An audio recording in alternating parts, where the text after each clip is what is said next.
Hello.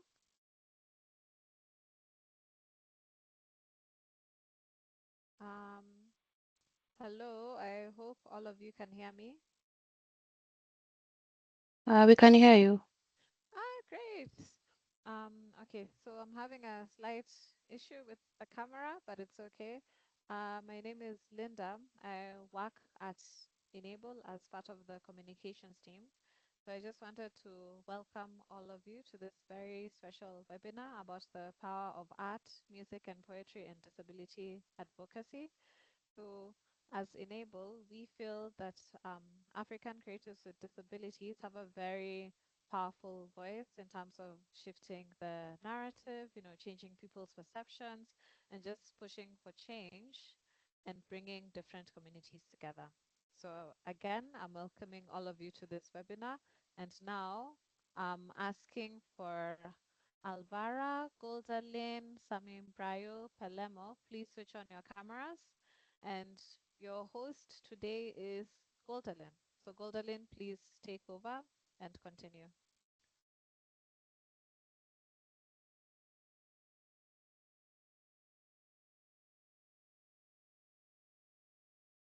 We can see Thank you you, so much. Goldalyn, but yeah.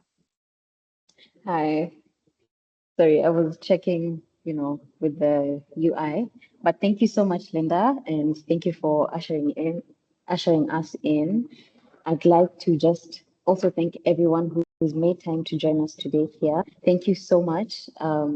We're just about to start the conversation on the power of art, music, and poetry in disability advocacy. And I'd like to find out whether my panelists, Alvarita, Pelemo, and Sammy Brayo, are able to have their audio working, their videos working, just by maybe saying hello. I'll start with Sammy Brayo. You could just say hello. Hello, hope you can hear me. Hello. Yes, we can hear Oh, you very oh, well, thank and we you. can see you clearly as well. Thank you. Oh, Um, Alvarita, Hi everyone, can you hear me? yes, we can hear you. Thank you. Pelemo, Goldalyn, yes. Pelemo has not joined. She said I she cannot. will join us. Yeah, she said she will join us later. Okay, that's no problem. We can kick off with Alvarita and Sami Brayo. So, as we all know, art has always been a force for change, right?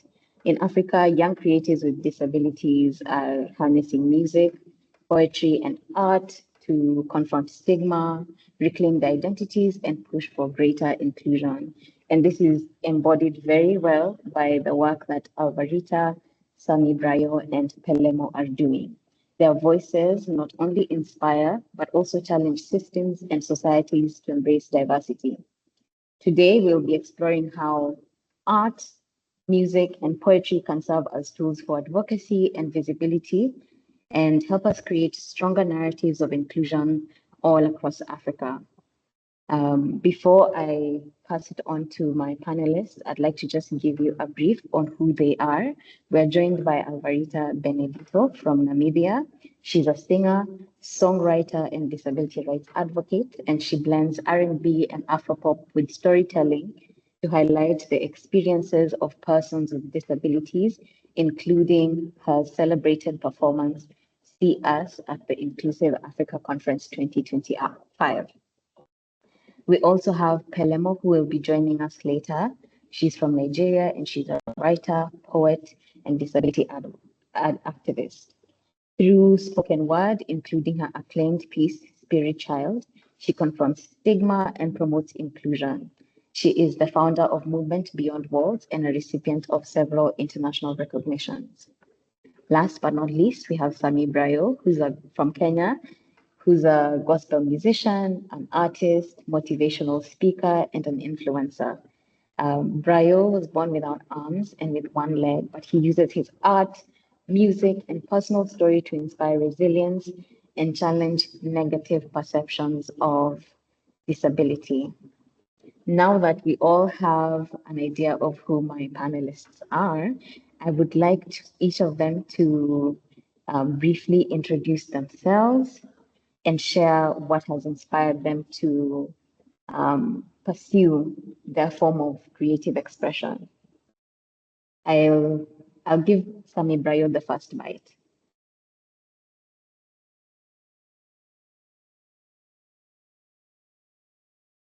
Hi, Sam. Um, we can't hear you, or is it just my end? On my end? I hope you can hear me now. Okay, we can hear you now. Okay. Yes, I want to thank you for this opportunity. So, my name is Sammy Brayo. I'm a Christian, fearfully and wonderfully made in God's unique design to create a life and legacy, putting others to Christ through my music and the sharing of God's word. So basically, you've said the truth. I was born with no arms and I operate mostly with one of my leg, but that has not limited me. I'm all round. I'm a content creator. I'm a swimmer. I'm a chess player. I'm a pianist, just to mention but a few. Hey. Yeah, just have many talents.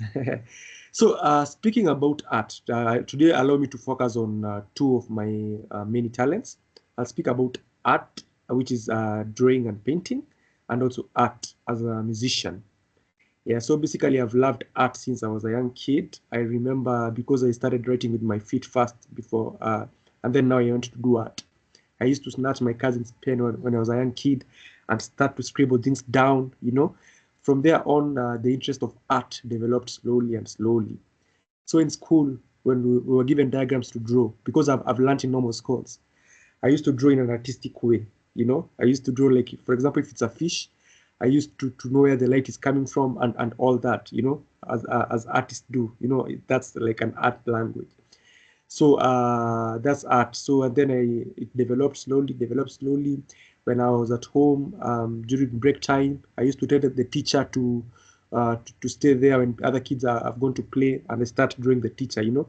And when the class resume, I show the teacher, and then the teacher's like, "Wow, you've drawn all, you've drawn me all this time I was sitting here." So that has been my art journey. So let me speak about music. So because I'm a musician and I'm a rapper, music started when I was so young. I was the only, actually I was the only boy in the choir when I was a young kid. So that's where the passion grew for music, you know. I loved singing, I loved expressing myself through music. So in primary school, I remember my other students were playing drums for me and I was freestyling, you know. So they were playing drums and Sammy was there freestyling there. I'm a very good rapper. So that's where the passion for music came from. And then I thank God that I was able to produce my first music while I was in high school. And it did quite well with a famous host then who was called Faith Matori. So we did a song together and the song did well. And I was so happy that as a PWD, I've done music and people have received it well. That really made me feel glad. Basically, yes, that's Sammy Brayo. Thank you so much. Do you take commissions for the drawing? Come again? Do you take commission? Can you be commissioned Yes, yes, for the drawing? definitely. Okay, so anyone Yeah, in the audience who would like some art done, you know who to reach out to. you can I'd reach out like to. to introduce now Alvarita to just give us a brief of her background in art and the work that she does. Yeah.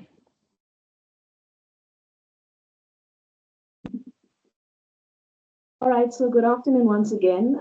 My name is Alvarita Benedito, but I'm also known as Alvara. I'm a singer, songwriter, composer, disability advocate, and community counselor. So I wear a bunch of hats just like my panelist does. So I have congenital glaucoma and nystagmus, which has resulted in me being visually impaired, and I use the white cane.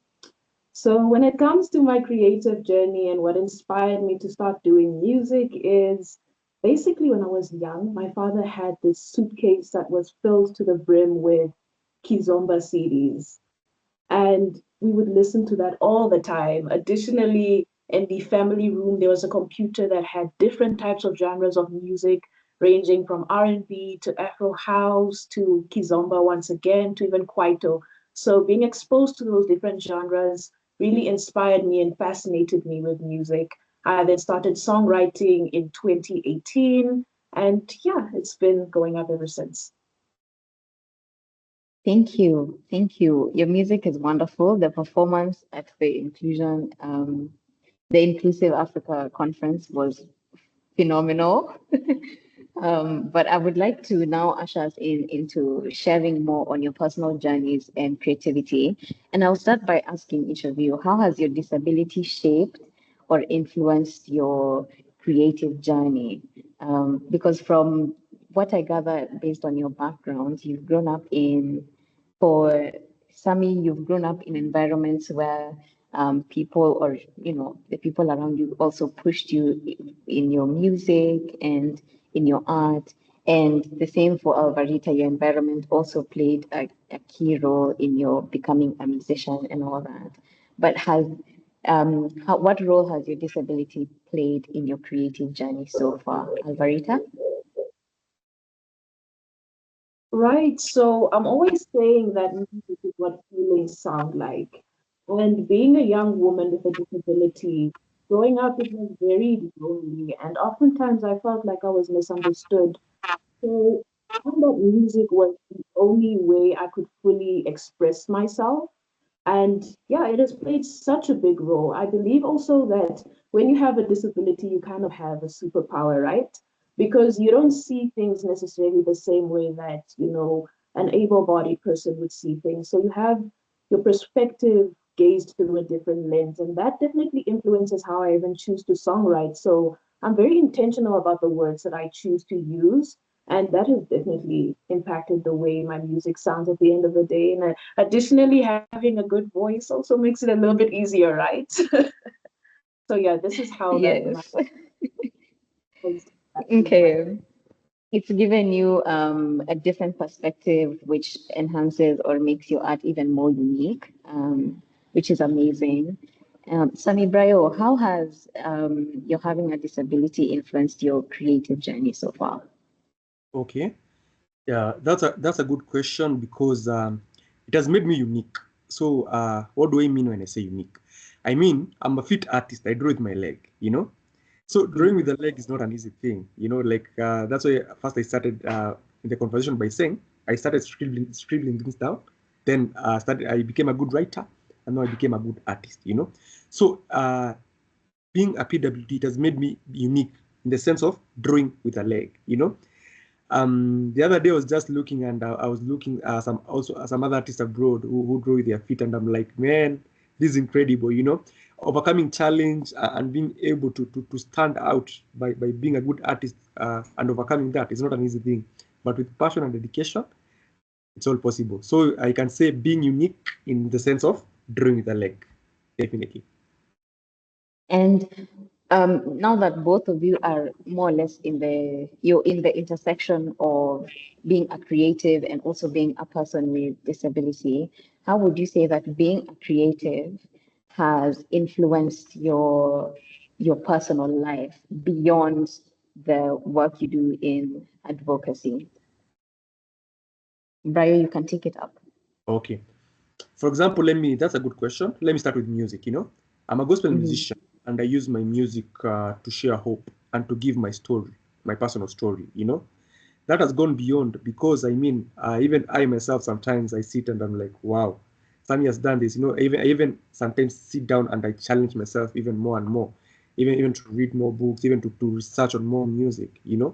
So that's what I can say. Basically, that one I can speak specifically concerning music because I give hope. I'm a motivational speaker. So when it comes to hope, that has navigated in all areas of my life, even in my personal life. All right. Yes. What about you, Alvarita? Right. So the thing about music is it's everywhere, it's a universal language, and you can't really escape it, right? So Mhm. definitely through interactions, my day-to-day interactions, it's those small snippets that I pick up that would further inspire me to create something. So I'm not always creating something every day per se, Mhm. but more interactions make it easier for me to be inspired and tell my story in different ways. So yeah, All right. that's how. Okay. Thank you. Before we proceed, I would like to welcome Pelemo. Hello, Pelemo, Hi, to join us. Goldalyn. How are you today? I'm doing fine. How about you? I'm doing well. We heard that you were having challenges joining, but we're so glad that you've been able to join us here. I'd like you to take a few minutes to just introduce yourself. Um, you could briefly introduce yourself and share what has inspired you to perform, to pursue your form of art expression. Yeah, thank you. Okay, thank you for that question. Hi, everybody. Sorry that I can't turn on my camera. I'm kindly going through a whole thing, but I am really glad to be here. My name is Pelemo Nyajo. I'm from Nigeria, and I have a physical disability. I use crutches. I was diagnosed with a rare disease called fibrous dysplasia, and so I have limited mobility because my bones are brittle and prone to deformity and fractures. And that has completely changed the way I view the world and influenced the kind of person I am. And I'm an artist. So when I started doing art, it started off with dance, which is very funny to most people because it's like, oh, you can't walk, how are you dancing, right? But I started off as a dancer. I was a very strong dancer. That was my major art form. But then I had a lot of surgeries, which led to me looking for different outlets to express my art. As a younger child, I also used to write stories and I used to write poetry, but I thought that people didn't read anymore. So I was like, who's going to read my books? Let's just shift from that art form. And so I used to doodle as well. I draw stars, I draw different things to keep me grounded because for me, it's a way of regulating my emotions. But now I am fully doing poetry because when I was going through the surgeries, I was isolated, and poetry and storytelling helped me to find mental stability. So that's in a nutshell my art and how I express. Okay, thank you. I think what's common among the three of you is that art has been a way for you guys to channel um, whatever you may be feeling or an outlet. That's the word I was looking for. It has been an outlet and a way that you connect with the world in your lives. And I think it's just so beautiful to see just how much that has influenced what you guys do and how it's also touching the lives of other people all across Africa. I would like to pose the question. Wait, before I even pose it, for the audience, if you have any question that you'd like addressed by any of the panelists, you can just put it in the chat and we will be perusing through as we continue with the webinar. But for Pelemo, just to take us back for a little bit, how has your disability shaped or influenced your creative journey? And what role has the creativity you have, what role has it played in your personal journey beyond advocacy? Thank you. I think that's such a profound question. I'll start by saying my disability did limit my creative journey at first. At least that was Mhm. what I thought, because I could no longer dance after having a series of surgeries. And at some point, I had to give up that dream. And I think now I look wistfully at other dancers, thinking of what I could have been and what I could have had. But I also think that creativity thrives in constraints, in quotes. And so it has given me new ways to see how I can be creative. I think this ability itself encourages creativity because looking at what Sammy has said and what Alvarita has said herself, just seeing how they as well have been able to create new ways to be creative, even with their disability, I think it's been the same for me in the sense that there's something I'm trying to do now, which is like dance with my crutches, which is really different from me because some other people dance with crutches, but their bones aren't brittle to break. So, like for me, I'm risking my life to do this, and so I'm trying to find new pathways to do that. And my disability has made me see that disability inclusion is the revolution that we need. I think when people are able to understand that disability inclusion opens pathways to things people never thought could exist, then we can really understand its value in creativity itself. So for me, I don't like looking at it through the lens of I'm a special person. I don't think I'm special. I think I'm someone that's been given something and I need to know how to channel it for other people to come into that consciousness of what I know. So I think my disability has opened more pathways for me than I could ever have imagined within my creative sphere. So I'm not just doing things the way other people are doing them. I'm opening new ways for them to see it as well.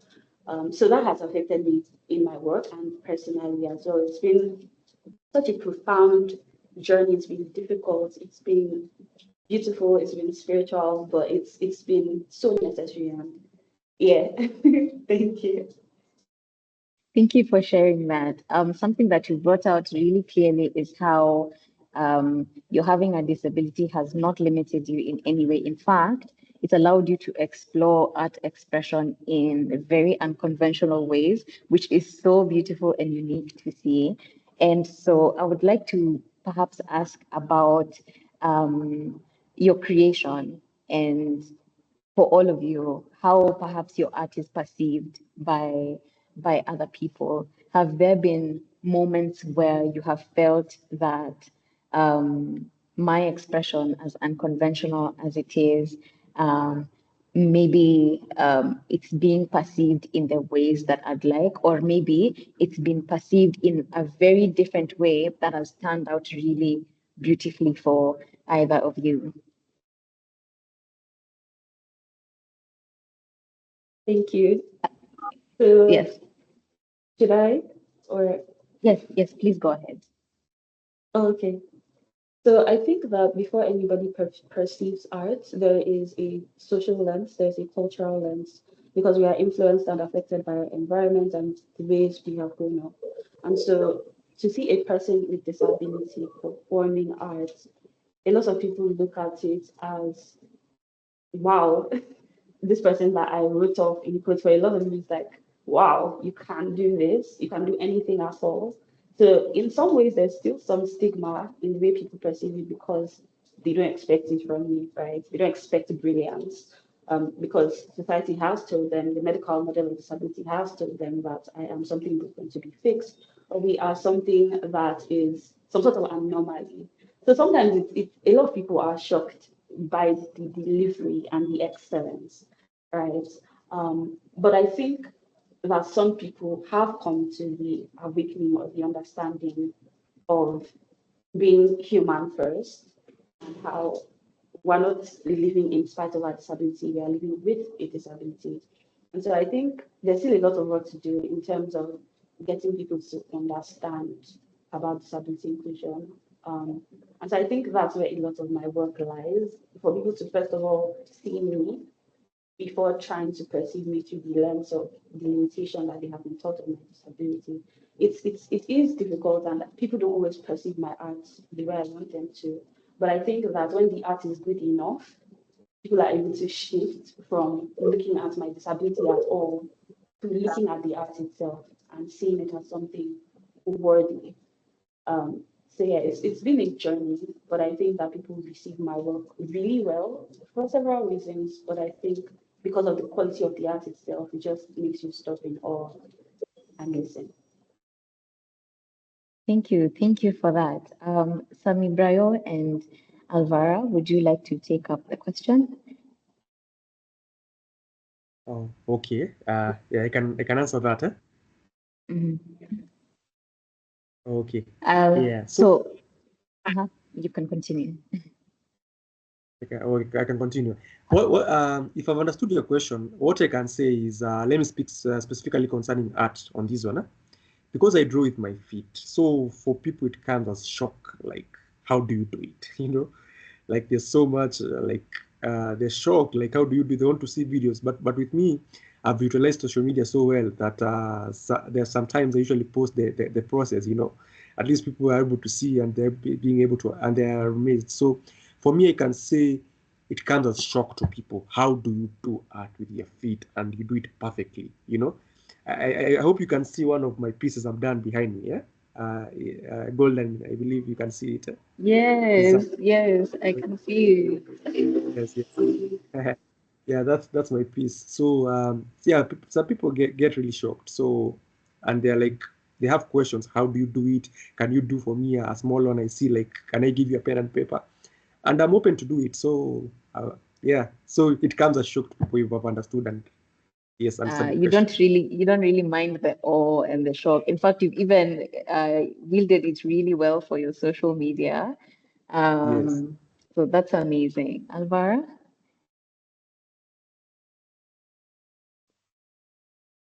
Right, so we live in a society that has these misconceptions about persons who have disabilities, so much so that we're incapable of doing so many things, and being a talented artist is one of those things that so many people think we're not capable of.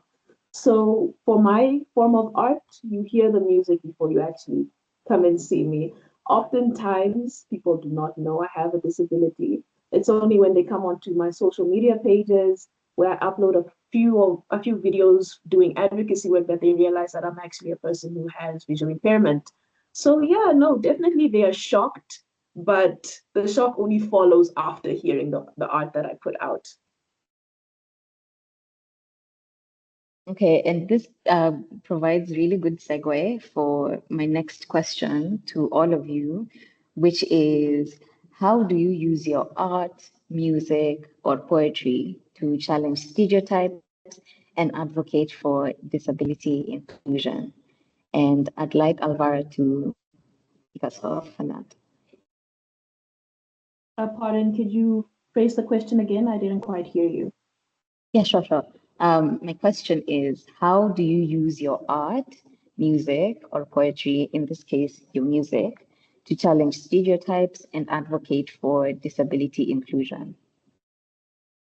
Right. So I just circle back to what I was initially saying, whereby society is under the impression that persons living with disabilities are incapable of so many things. So before anything, I believe every artist is a storyteller, right? So I tell them what I go through on a day-to-day basis, how that makes me feel. And then additionally, I tie in stories of my fellow friends who have disabilities as well. So through these forms of art, whether it's the way I sing, the pitch I choose to use, the type of wording I choose to use, or the percussions, for example, I'm demystifying so many perceptions that are so harmful. And I feel that we're killing so many birds with one stone, right? So I appreciate it a lot. I'm enjoying it. That's amazing. Brayo? Yes, that's also a very good question. So this is how I do.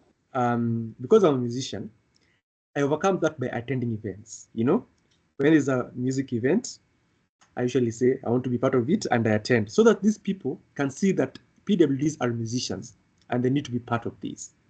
So I attend events.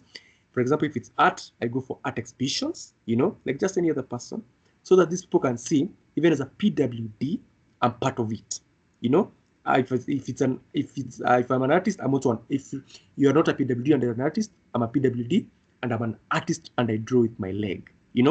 So I overcome this by being part of it, being part of it. If it's music, I attend those music events.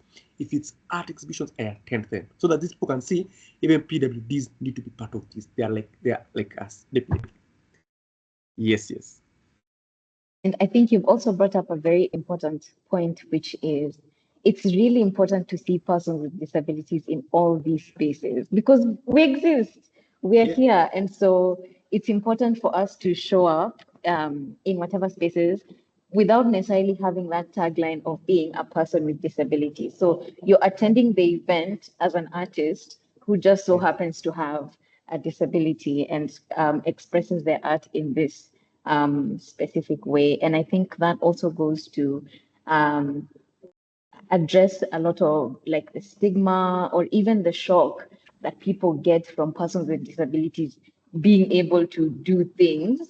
So that is advocacy through your lived experiences, and it's very impactful from the people who are following your story, people who you interact with in these spaces, such that you're not just operating in isolation within your community of other people with disabilities. So you're putting yourself out there and all that. So that's amazing. Pelemo, how do you use your art, music, or poetry to challenge stereotypes and advocate for disability inclusion? Thank you. I can relate so much to Sammy. I always say I use advocacy through representation. So I make sure I'm in everybody's face and I am the most me I can be. Because if I don't go to spaces that are inaccessible, people won't think they need to make it accessible for artists like me. If I don't show up, they won't know that we exist. So I make sure I represent every time. And I realized that there was a huge gap in disability inclusion, especially in my country, in Nigeria, where I stay in Abuja. So what I'm trying to do now through Movements Beyond Walls is bring persons with and without disabilities together through art and play. Because a lot of the time, people have a warped perception of disability inclusion because they haven't experienced people with disabilities. So it's mystified. So to them it's this very strange thing. Like, what does that even feel like? What do you mean you're doing this with one hand, or it's just so strange to them. And I have so much grace for people. I think I can understand why they think like that, because it's not something a lot of people have experienced. So I try to get them in the same room to engage. And the perception after the programs is always so beautiful to see. People think so differently when they are engaged with persons with disabilities. So I think connecting persons with and without disabilities is a very good way to push against stigma, right? So I try to do that through Movement Beyond Laws, and then in my art as well, also trying to speak on very sensitive issues through like really fun, relatable, cool stuff, but also very profound in profound ways. So yeah, I also I do a lot of work around inclusion and shifting stereotypes. So that's like my major work. So I do a lot there. Yeah. Okay, thank you.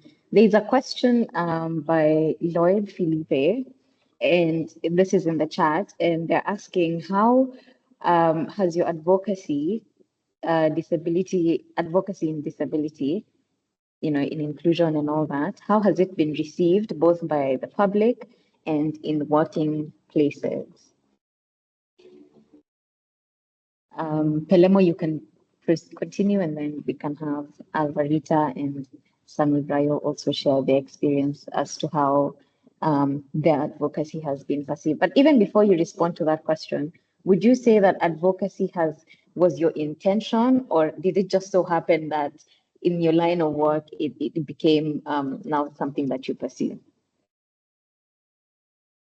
Okay, so I started out as an artist that wanted expression. And I guess in the process of that, I realized that I had to speak because nobody was representing, first of all, nobody was speaking for people like me. And somehow I just found myself doing it. It wasn't something that was intentional at first, but I grew into the person that was doing it because I was one of the only in a lot of the art spaces I'm in. I'm the only person with disability, so I had to start speaking about it because it's my lived experience and about how it's perceived by the public and in working places. I feel like there's a lot of ignorance um, by the general public. A lot of people do not even know that there is a Disability Act in Nigeria. They do not know the stipulations of the Act. They do not care to implement the Act. And then regarding government, it's a whole different conversation, right? And then using art as a catalyst or a tool for the advocacy is very tricky because people don't take art seriously. Art is seen as frivolous. Art is not seen as a real tool for advocacy. So there's a huge barrier when trying to communicate through art to people who are going to implement the actual changes practically. So I would say that there is a gap. It is quite difficult as an artist, first of all. And then as a person with disability, we have to move through the barriers to do the advocacy. So that means I have to move in inaccessible spaces to still push for advocacy against those inaccessible spaces, right? I have to be within systems that are against me to push advocacy. So it's kind of paradoxical for me, and it's been a little difficult, even mobilizing resources, everything. It's been difficult, but it is so necessary. And we will find our people. I have found my people. I found people that have helped me and have been allies. And so it's been difficult, but yes, it's it's moving. Thank you. Alvara? All right, could you kindly pose the question again? So the question is from the chat, and the question is, how is your work in advocacy being perceived? How has it been perceived or received by the public and in workplaces? So, whilst I do use my music as a mode to do advocacy work, I would say the main space that I do it in is through conversations like this, and mostly on TikTok when I do educational videos.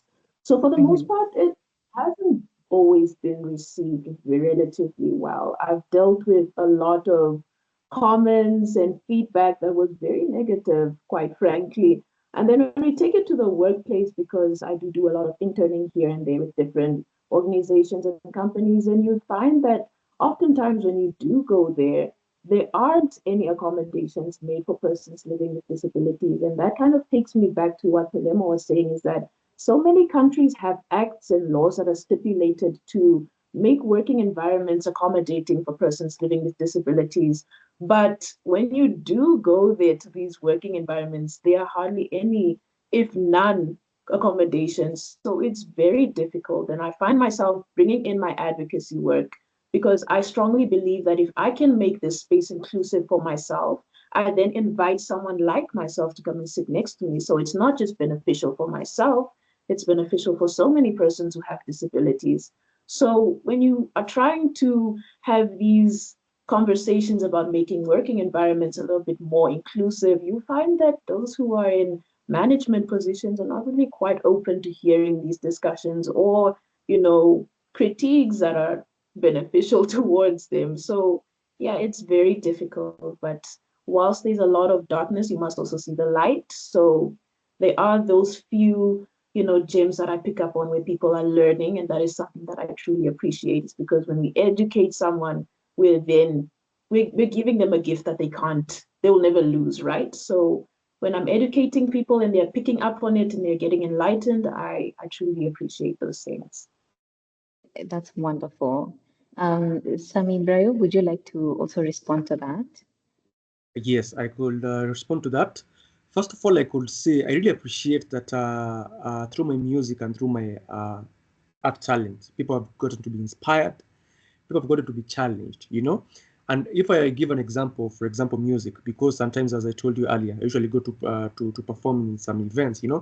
Sometimes when these people see me, they're like, "Oh, okay, I think we need to make these places more accessible."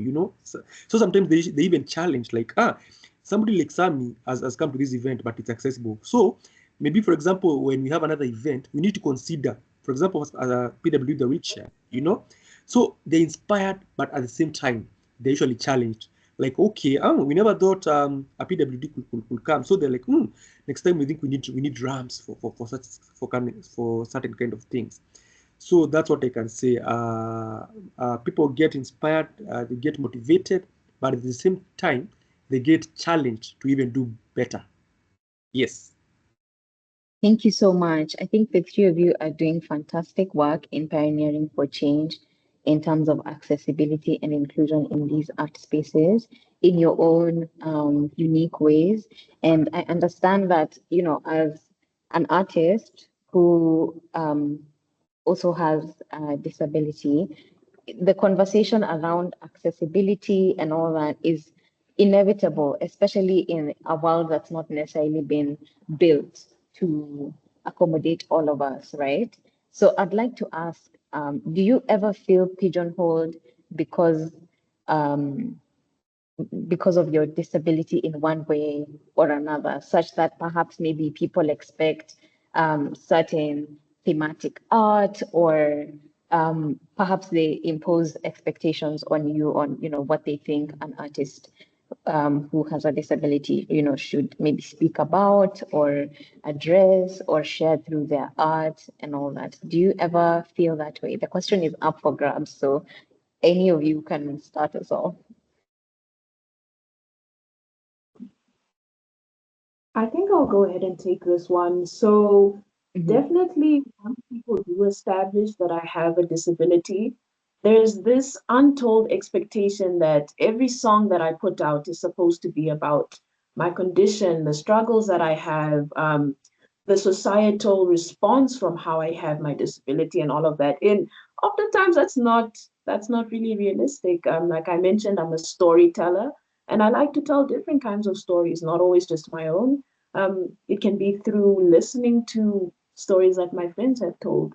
I love writing love songs. That's one thing about me. So oftentimes it's not always going to be about my disability, but there's this expectation that it just has to be about that alone. Oftentimes, when the media is reporting on me, it sometimes feels like they put more emphasis on my limitations than the actual art. So that is something that I struggle with quite a bit.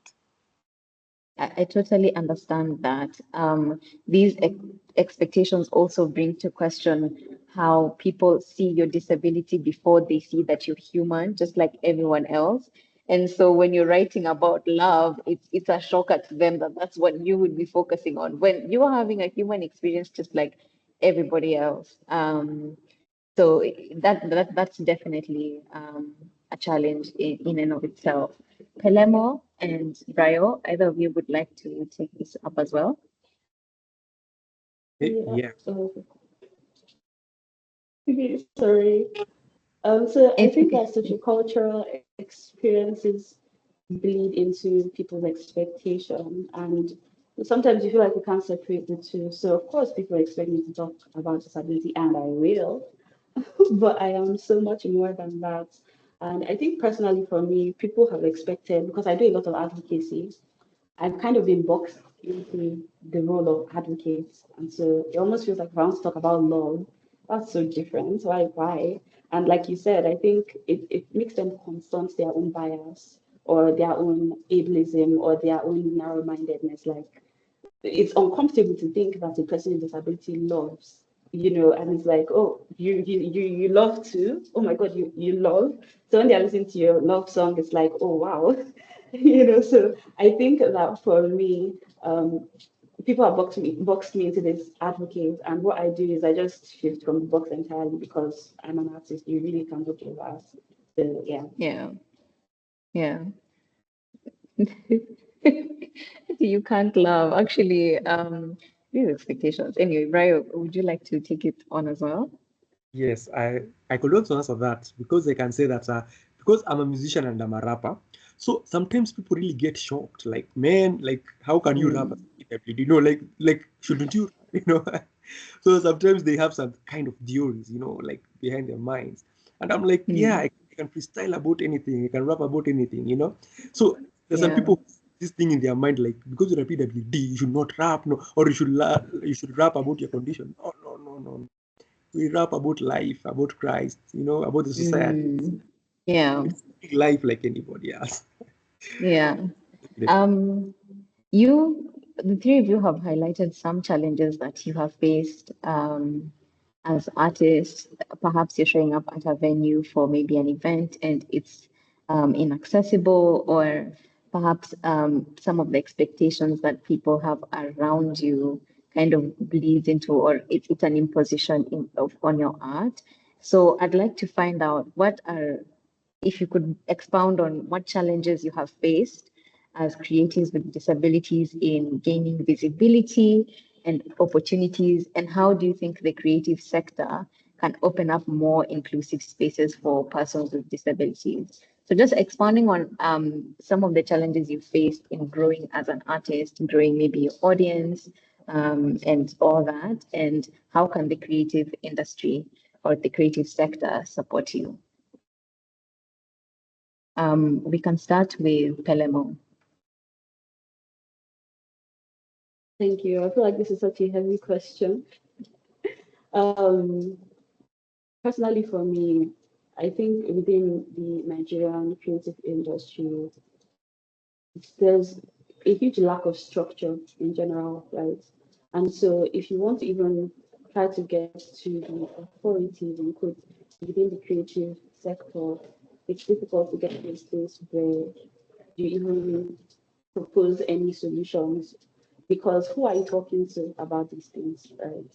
There are individuals and there are individuals with power, but then there's no proper structure. So it's very shaky. And then as a person with disability, when you come into the industry, you realize that it wasn't created for you.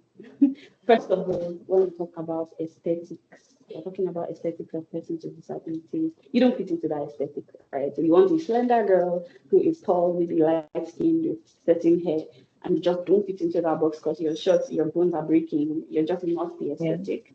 Or Yeah.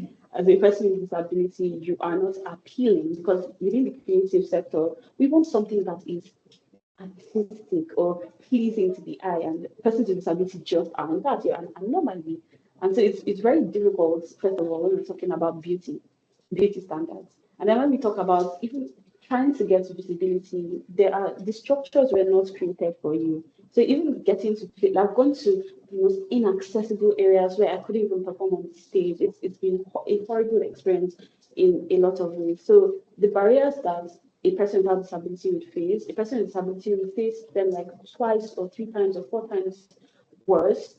And You're then affected there's so many disproportionately. barriers. Yeah, so there are attitudinal barriers, there are infrastructural barriers, there are barriers in policy. Everything is intersected. Like it's intersected and it affects us on all levels because people feel like, oh, it's just accessibility, but also even areas of beauty and feeling like you don't even belong within the space, very deeply affected, right? And then people's expectations, like we spoke about earlier.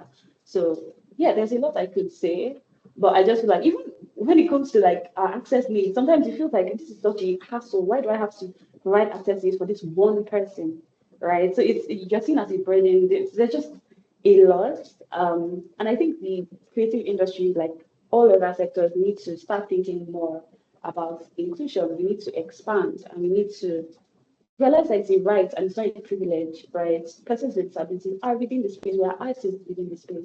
And as artists with disabilities, we need to keep showing up. We need to keep showing up because it's only when we show up that they know we exist. And it's only when we advocate and keep creating our art, that act of rebellion that allows us to exist within the space, right?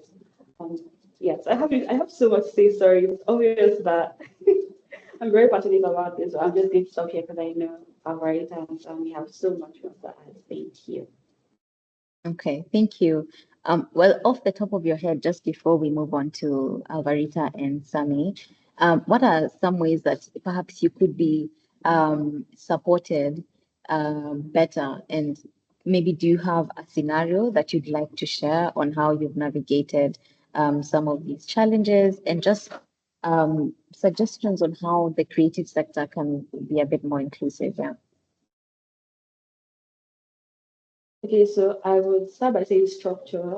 I think having structures in place, and I think that's why within the public sector, there are policies that guide, and those policies, um, the leaders are supposed to be accountable to the law, right? So the law is above or what the law is basically sovereign in a sense, right? And so I think having some structures that would guide how we interact within the creative industry would really help. There's something I learned about called an access rider. So basically, before you work with any creative or with anybody, they literally have a list of their access needs and everything, which is a document that you present. And if more creatives can even build that capacity to know that these things exist, because some people don't even know about access riders, and people don't even know that within the creative industry there are some laws that guide protect your rights basically as an artist, right? So I think if we can have stronger policies, we have stronger structures, it would protect our rights beyond just speaking, right? And then if creatives with disability show up more, I think that will be able to shift perception. And if we're able to shift perception, then people are going to know more about this issue. So we have a very huge responsibility. But I think that funding, just all these practical things, we should make sure that creatives with disabilities are included in the thought process of design of creative events and programs. I don't like to go for concerts because I cannot stand, and they are basically, most times there are no seats, at least in Nigeria. So it's inaccessible to me. So just Yeah. thinking design helps a lot within the creative industry. And then you asked for a scenario. Yes. If you're comfortable to share perhaps a lived experience you've had, um, Mhm. A good, navigating the oh, challenges that you faced. okay. So I think for me, I'm kind of rebellious and radical in the sense that I will not perform until you meet my access needs. I will not perform if you're not going to pay me as a creative with a disability. I will not tolerate things that are done from a Hmm. place of stigma and discrimination. And I think for me, that's the biggest advocacy and the biggest rebellion. I remember performing one time, and some people came to give me money. Like, I don't know, in Nigeria, there's a thing where they give people on the street money, and like they see persons with disabilities as beggars. So, how I handle Hmm. situations like that is by saying no to that and trying to re-educate. And if you don't take it well, then I'm just not going to engage, right? So I think just standing my ground in terms of my beliefs and I'm always an advocate everywhere. And so I make sure that I state very clearly and very clearly what is necessary for me, while still giving grace to people, of course. So yeah. Okay. Thank you so much for sharing that with us. I will go to Alvara and then I'll finish with Sami on the question. And I'll just pose it again. And what challenges have you faced as a creative with disability in gaining visibility and opportunities? And how do you think the creative sector can open more inclusive spaces for persons with disabilities? Right. So when it comes to the Namibian creative industry, it's very unsupported and there's a lack of opportunities.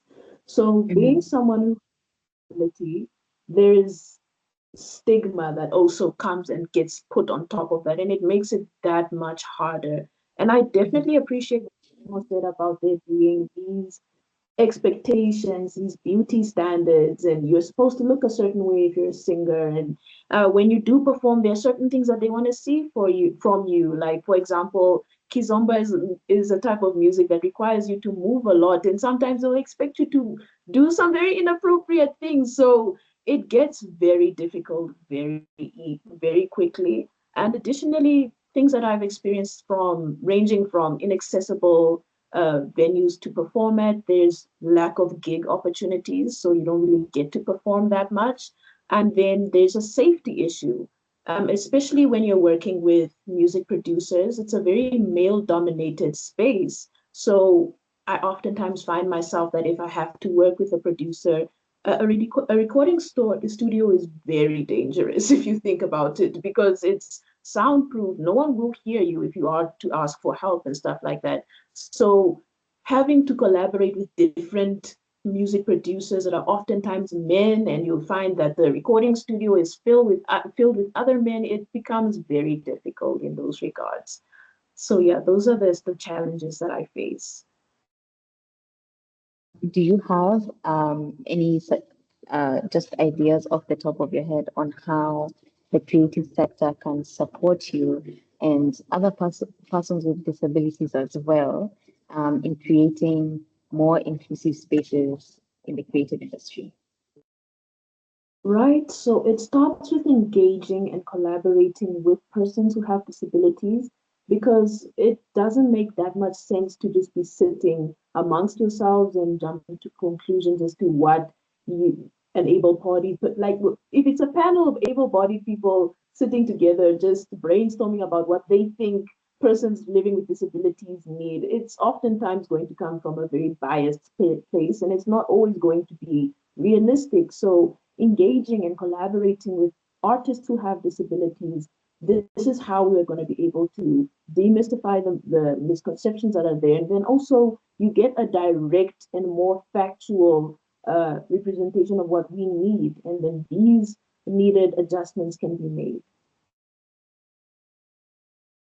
Thank you. You've spoken of intersectionality and how it's very important that even in the creative industry, while maybe promoters or producers are planning and all this, they have to bring persons with disabilities to the table so that they can get their perspective, and also how they can be accommodated from the people themselves who need the accommodation. Sammy Brayo, Yes.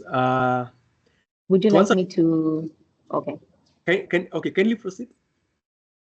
I wanted to find out whether you'd like me to state the question again.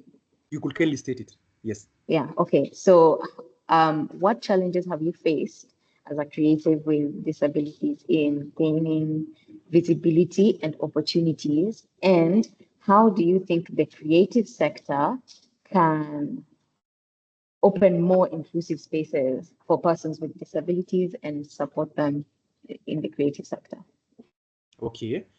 Concerning this, allow me to speak on my two talents. That is art, drawing, and painting, and then now music. Let me start with art, drawing, and painting. To be sincere, Yeah. art, that is drawing and painting, has not yet been appreciated the way it's supposed to be appreciated.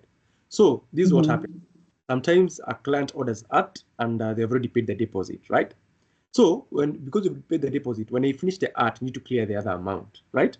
So as a PWD artist, I've drawn and I usually do very good art, very good, beautiful pieces of art.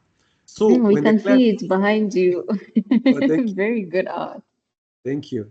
So, sometimes when you tell them to pay the other amount, they start like, chasing you, like you start like games and all. So art has not yet been appreciated. That is supposed to be appreciated. As a PWD artist, I think my solution to this is kindly let's appreciate art. I usually do it with my feet. Sometimes it takes hours, and it's not an easy thing. And I'm not saying that maybe as a PWD, but I usually put in work and effort. So just appreciate it and let's just cooperate. Okay, that's the solution I can have concerning that. The other thing, let me speak about music. I feel like because I'm in the creative industry and I usually see TV adverts and all these adverts going around, they use music, right? Sometimes they can use PWD music on their adverts, like they can approach Sammy and tell them, Sammy, can we use your music in this advert? So I feel like this needs to be more. It needs to be more out there. That even as PWD artists, we are capable of doing this. Our music can be used and we can talk about it. Even if it's writing contracts or something, we can agree on that. Yeah. Yeah, yeah. Yeah. And it happens. There's a question for you in the chat, Sunny, and the question is, this is from Ben Rose, and she asks, you've mentioned that you usually go to spaces to be part of it and to raise awareness. Yeah. They would like to find out, are there any spaces that you've been to where you felt excluded? And if that's the case, how did you navigate that, or how did the organizers also navigate that? Okay. That's a good question. There's a certain event I went and can we claim the stage. I don't know if you know the spiral stairs, right? The spiral stairs, huh? Yes. Yeah. Yeah. So climbing stairs is not an easy thing actually for me. So and I was called to perform. So these artists, Yeah. the organizers were like, like always the able, so they're saying always like you can't be carried. And I was like, I mean, this is something we could have talked about if, or even you could have told me earlier that this is how your venue is. So from then on, now they called me in an after meeting and they apologized to me and they said, Sam, you're sorry because we never knew your situation, or it never came across our mind, you know. And that actually is one thing which I usually experience a lot when I go to events. Most of the times you see the venue has, you need you need to climb stairs so that you reach that venue, you know, up there. So I feel like they need to be more accessible, even if it's putting ramps and all. Yes, sometimes they climb, but hey, it takes a lot before I reach there. Yeah. It's a lot. Like I Yeah. climb. And Yeah. I also think this also points to the fact that event organizers and promoters have to do their due diligence. They have to do their homework, because you cannot Yes. invite me as an artist without Mm. doing any research or even inquiring what accommodations I may need. Because you know me, so I think it also speaks to them just not being lazy and doing their homework when introducing us to these spaces, and so forth. There's an, another question that is tied to one of the questions I had for you guys, and it bounces off some of the challenges that you've shared and all that. It's in the chat, and it says, pioneering for change comes with resistance. How far are you prepared, or I think how prepared are you not to let the resistance silence your voice in disability advocacy? And I'll also tie that to my question of, with the challenges that you face, perhaps not just as a creative, but also socially around you as a creative. How do you ensure that you keep your head above your shoulders and you remain grounded in the work that you do and you keep pressing on?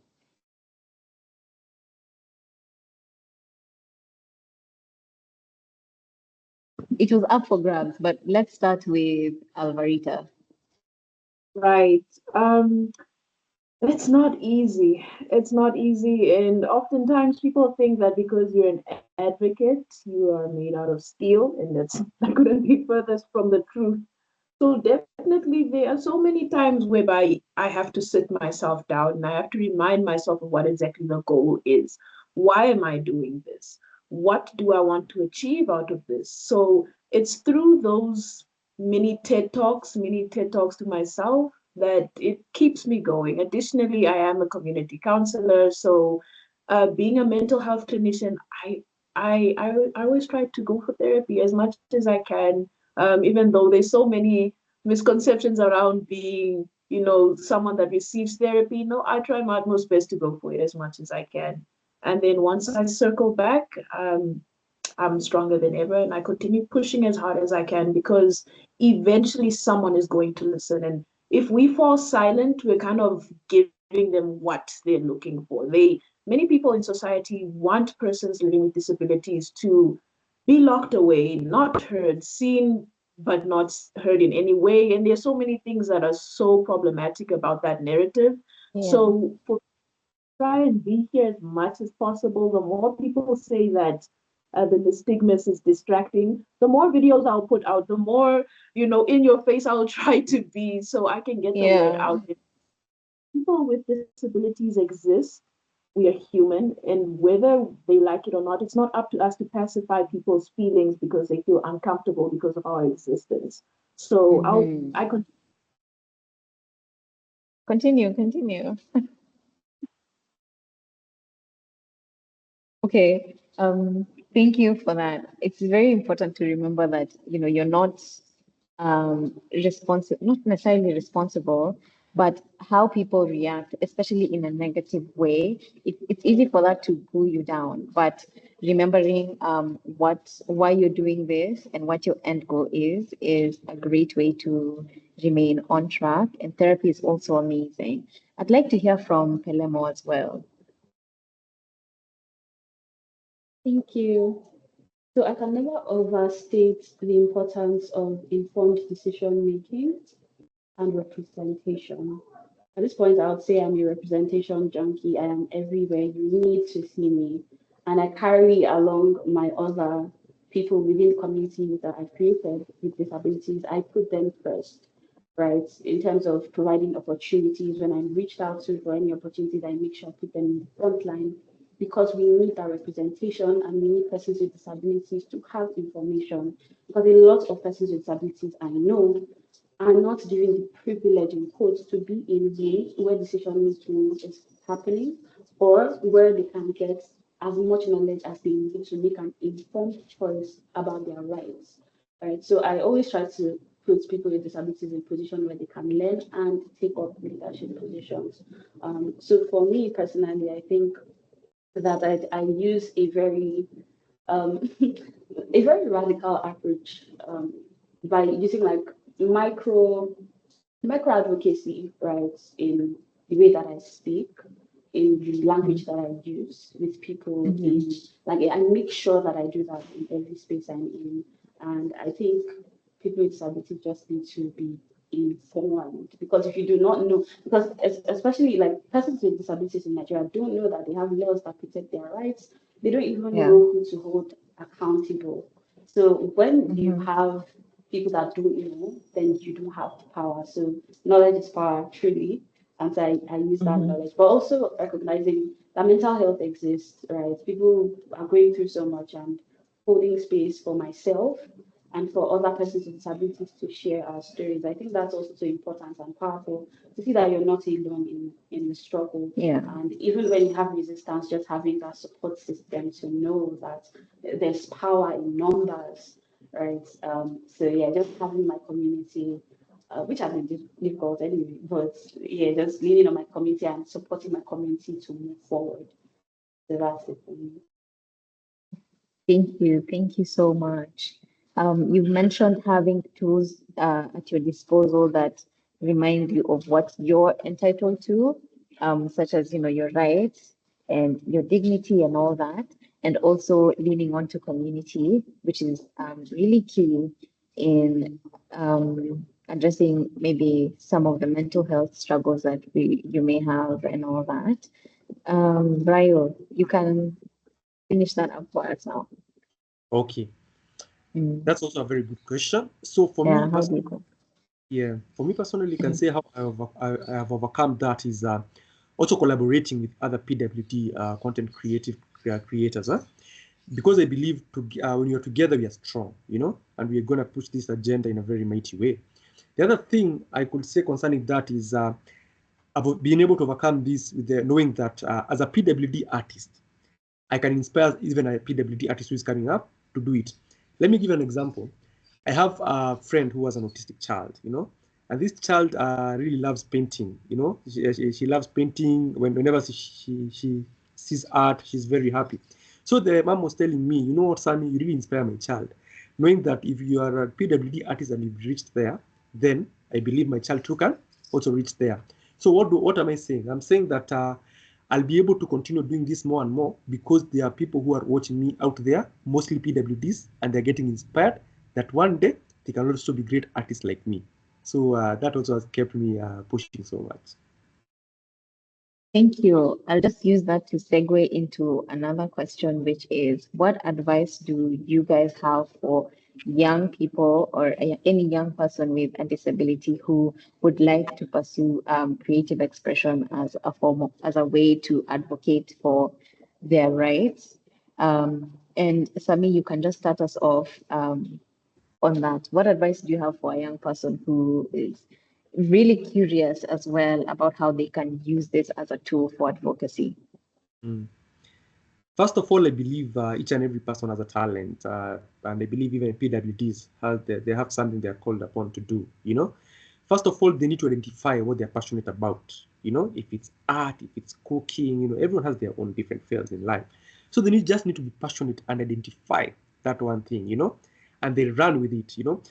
If I give my example personally, my mom has been a very great supporter in my life. Me when I was young, I used to cry for crayons. I used to cry for paintings. And my mom was like, you know what, Sammy, I'll buy you. That's what you want? I'll buy you. She has been my greatest supporter.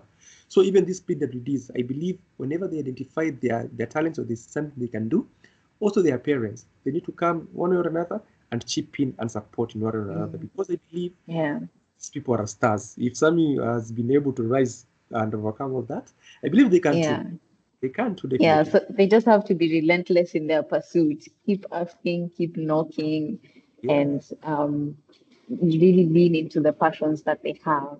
Yes. Pelemo, Um, what advice would you this is give a young poet, with a disability, or just any creative who's looking to use their expression or their passions um, in advocacy? So this is an extremely emotional question for me. I don't know. I literally saw my younger self while when you asked the question. And I think the first thing I would say is you are not alone. You really are not alone. There are people like you. You are not alone. And I think this shows that we have a huge responsibility. The representation that we pioneer now is so important because if we have that one job, make sure that they can see people like them and say, I can do this too. Because I did not really have this growing up. I didn't have people like me on stages. I used to search, I remember when I would have my surgeries when I was 12. I would search online for people like me with irons in their legs doing art with crutch. I did not see people like that. You are not alone. There are people like you in this world, truly. And you're a human being. There's nothing that you cannot do if you want to do. There is nothing in this world that you cannot do. So I think for me, that's the most important thing. And then when you understand this, just get that knowledge, right? Because people are going to, there is discrimination, the world is cruel. You need to get the knowledge. You need to, because you, as a person with disability, a lot of times you have to prove yourself to people why you should be in that position over someone who is able-bodied in quotes. And so you need to have the ammunition to fight the fights. You need to know your stuff because you are brilliant and the world needs to know you are brilliant, right? And then put yourself in rooms. Go to rooms like Sammy, like me, like Alvarita. Just go to the rooms because you never know until you enter that room. And when you start to see you have the audacity to do it, right? Because that's how it started for me. I was so scared. But when I started to do it, people started to see, like, wow, oh my God, this is a force, right? And I think it's just amazing to see. And you just don't know. You too, you have a responsibility for those coming after you because persons with disabilities are here and we're here to stay, right? So, yeah, and make sure you just hold hands with people, have a support system. It's necessary because it's so lonely. I remember when I used to have my surgeries, I was alone. Like my family, I used to tell my mom to take me to the park. She wouldn't because she was scared. They were bombing a lot in Abuja at that time. So I was alone. But just stay strong and stay here. You will find your tribe. Just know that you will find your tribe, just like I found people here. Yeah, so that's what I would say. Thank you. That was very insightful. Alvarita? Definitely go for it. Do not allow anybody to tell you that simply because you're a person who has a disability that you do not deserve to be within the creative space. Go for it. Don't focus on these smaller, these minor, minuscule things that will cause you to overthink things and cause you not to push for your dreams. So focus on what is most important, and that is the art. That is what is most important. Additionally, love your art.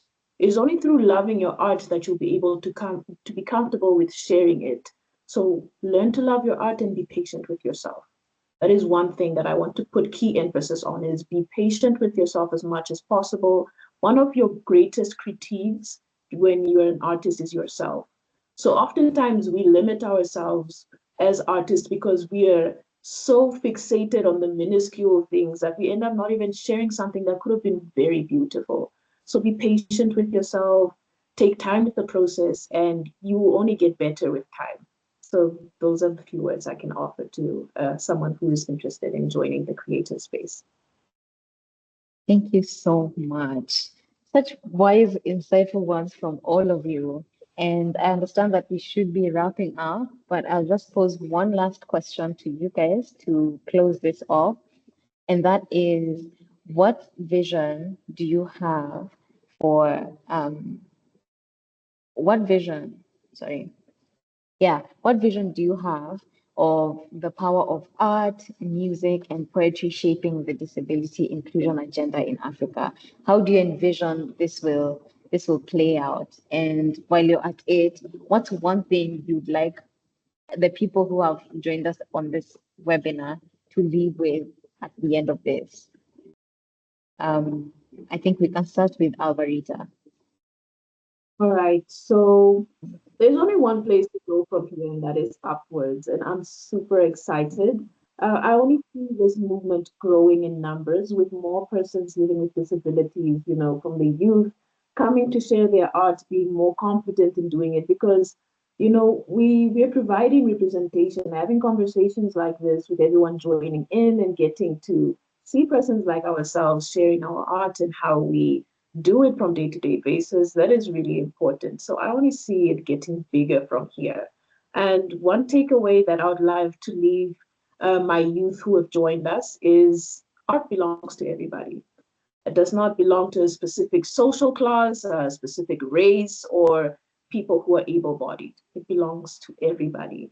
So do not let anybody tell you that you are less deserving to show and share your art. Go out there and be a pioneer for your advocacy through whatever means of art that you do, and yeah, enjoy yourself while you're at it.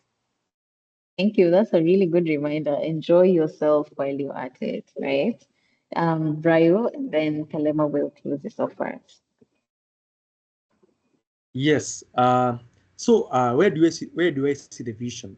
Uh, what I see is I believe as time goes by, there's a rising of PWD content creators, and it will reach a time where even event organizers are going to sit with PWDs, and we're going to have those accessible events in whatever way, in whatever circumstance. As time goes by, that's what is going to happen.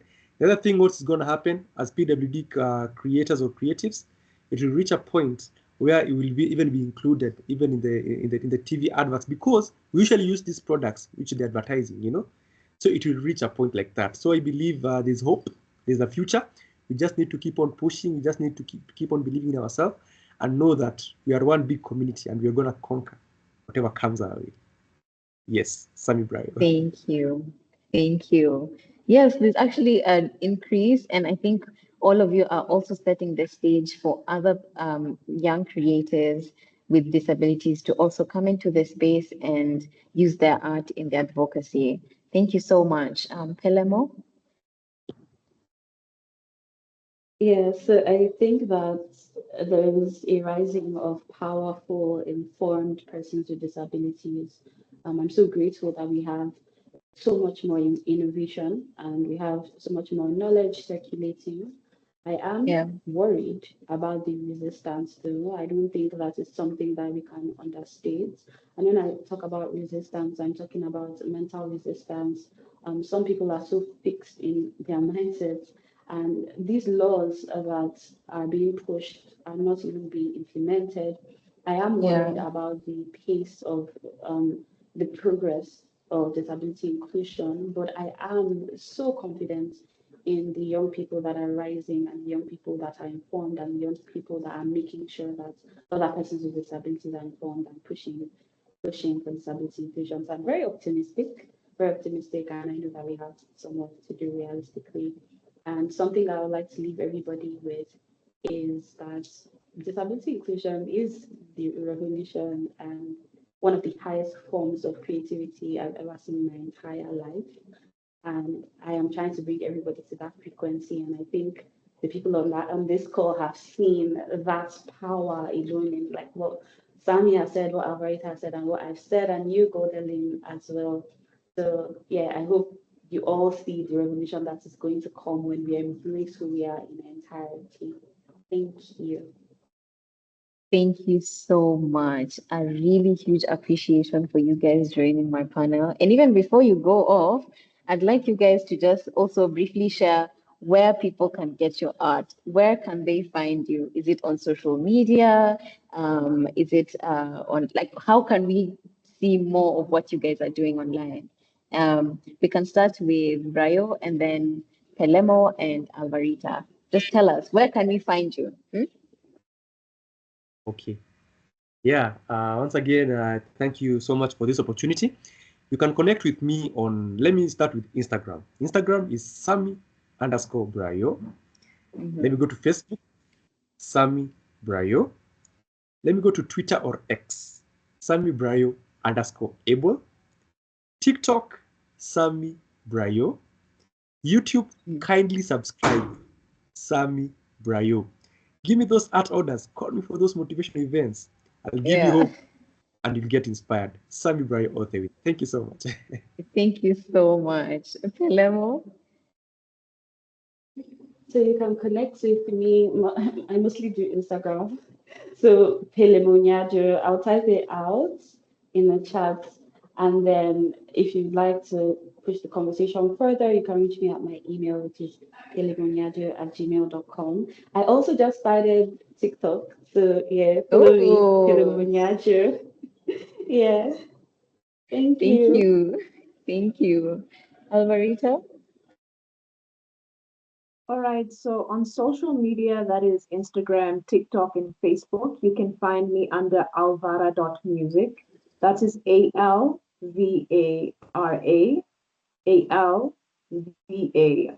dot music. That is on Mhm. Instagram, Facebook, and TikTok. And then if you want to get a hold of my music, I'm active on all music distribution platforms. So that is Spotify, Apple Music, and YouTube under the same name, Alvara. So that is ALVARA.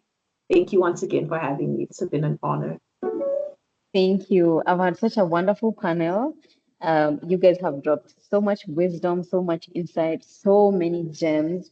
And I think the next generation of, not even the next, even the current generation of young creatives, with or without disabilities, really look up to you in the work that you do because you're inspirational and you're doing so much in pushing the inclusion agenda in Africa through your art. So thank you so much for joining me on here.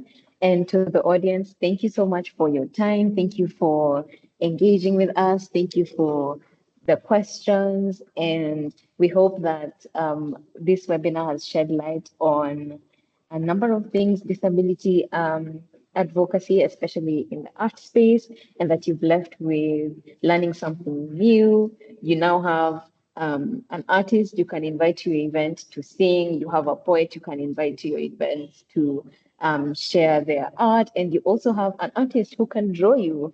So thank you so much for joining us. And I think this is where we will wrap up this webinar. You can check the chat for what's been shared regarding how to reach all the three panelists. And yeah, thank you so much, everyone. And I hope that all of you have a lovely afternoon ahead. My name is Goldalyn Kakuya, and it's been so wonderful moderating this panel for you guys. Thank you so much.